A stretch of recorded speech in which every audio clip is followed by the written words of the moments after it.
Hello and welcome to my world. I'm of course Fred Kaz, and as you know, 7 nights a week I stream live over on Twitch playing a variety of video games.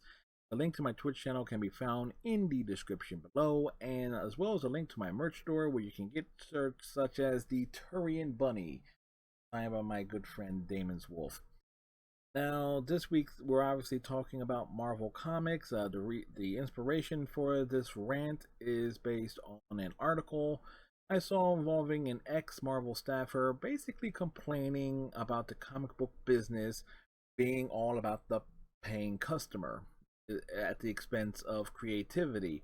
Well, I'm sorry, but let me put it this way: as someone who has bought comics and bought movies, buys video games, obviously, I'm only going to buy things that I am pretty much interested in. And not interested in, I am certainly not going to invest my time or my money in it.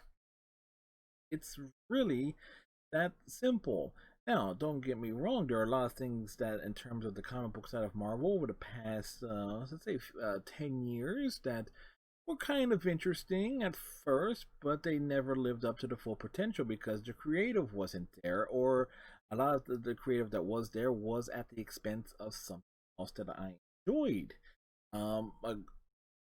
Put it mildly, I'll throw the connection up there. Well, let's say Spider-Gwen. I initially enjoyed the Spider-Gwen series. A fresh take on the Spider-Man concept where it's focused on Gwen Stacy in an alternate universe. Fine, great, neat. But the problem was it started crossing the Gwen Stacy stuff, the Spider-Gwen stuff, over with other series in other universes. It's like, no, I don't want that. We want keep it separate. But no, they wanted to put certain things together, and quite frankly, there's a reason why those who uh the Spider-Gwen series has basically fallen down the charts, basically, for all intents and purposes. I haven't bought a Spider-Gwen issue digitally or a physical copy in a couple years at this point. And I've read up through issue. It was a crossover that involved what was it, Silk and Spider Woman, that basically turned me off to the Spider Gwen series. So, and I know I have it somewhere in my collection, either as it may. So once certain things were done, it's like they lost me as a paying customer for that series. And it reflects elsewhere, as with other changes and other things that has been implemented. Particularly, a lot of folks want to point out to 2011 with Miles Morales. The influx of Miles Morales is like, oh great, a brand new Spider-Man, and he can work alongside Peter Parker. Great, wonderful, neat. Problem is,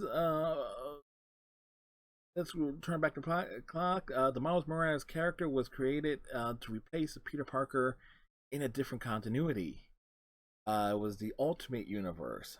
But when the Ultimate line of comics was faltering, they decided to they get rid of that universe and fold it into the Prime Marvel continuity. What happened to Miles Morales? He basically has become the Robin to Peter Parker's Batman.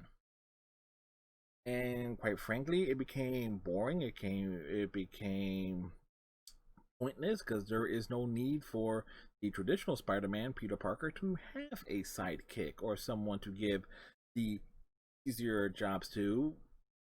Granted, it put Peter more into the Tony Stark role, but a mentorship role, but again, kind of wasn't needed.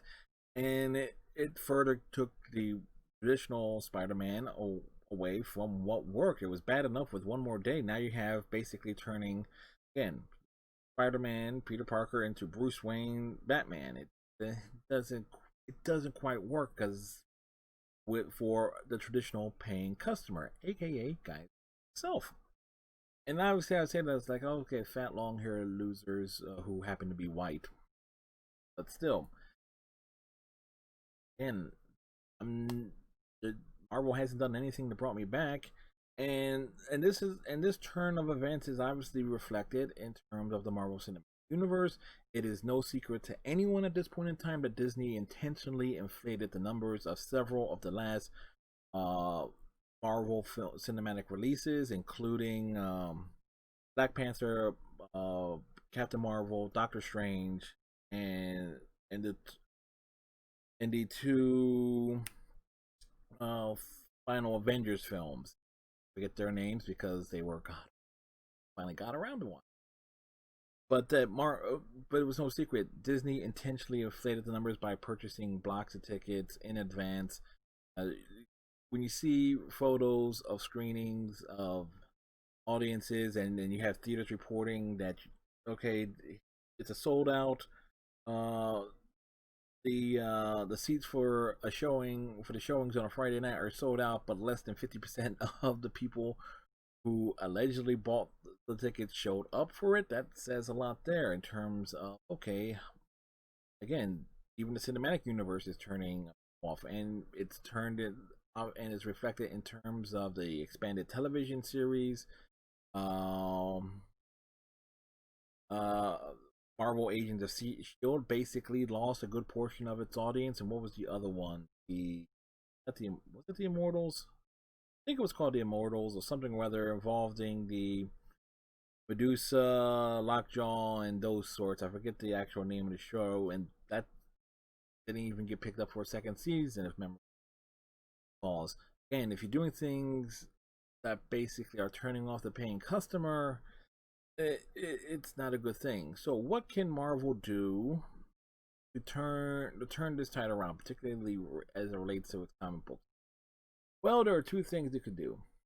One is to completely go out of its way to forsake its existing customer base, those that are still buying it, comic books and everything, and totally commit to a new direction with the hope of getting an expanded, uh, a fresh audience and everything that will be bigger than what they had before. Problem is, there is uh again they're going to be building from the ground up on that, and that's again if they want to fully go in a new creative direction, basically throwing away the entire status quo, that's kind of what they have to do, and Marvel won't do it. DC does it to a slight extent with their big massive reboot every few years, and it has the initial excitement and reaction, and things just taper off, and the turnaround has been quicker and quicker to when DC does those big massive reboots. I remember the first massive reboot was back in 1986, was Crisis on Infinite Earth. Then they did another reboot of sorts with, what was it, Zero Hour, Infinite Crisis, Final Crisis, Flashpoint, Rebirth, and the turnaround gets quicker and quicker each time they do it, because again they get the initial excitement and everything, but things die down faster and faster because they can't keep that momentum and going forward. So they're kind of in a catch 22 there. Now, smart thing to do is to commit to titles. You have your big you've got your big mainstream titles that do well. Release books alongside them. Go back. There was a point in time where comics were longer, and they were double issues. You basically get two comics in one. You had your big main comic, and then you had a secondary comic. Um, uh, and if you want to introduce new characters and new storylines and new concepts, that's kind of the way I would want to do it. It would cost them more to publish, but if they're looking for ways to expand and get more openness and everything, that's kind of the way you want to do it. It's like, okay, the first half of a comic book, you got your, let's say you got your Spider-Man, your Prime Spider-Man, and then in the second half of the book, you have something focused on a totally separate character. You can maybe tie it in, and maybe see what's happening from a different perspective, and like for the same event, but you don't have these characters interact at all. You have or have it being something totally different. Like you can have the first half of the book is something involving the X-Men, in the second half It could be something involving Squirrel Girl. Again, different ideas there, and where you can try to expand, basically piggyback off of what's already popular, and then you have someone else uh, uh, picking up the slack for the second half of it. And these issues would have to be 64 pages, counting adverts and everything else. There's no other way to get around it. The price point would have to be $5 to $7, but again, it's comics for the one, so it kind of makes sense. And these are just off the top of my head. Again, if Marvel wants to, again, have its cake and eat its too, that's the way to do it, in my opinion. So with that said, now we'll bring this rant to a close. Tighten your friendship bracelets, so watch your hang down, and we'll talk to you next week with whatever comes to mind.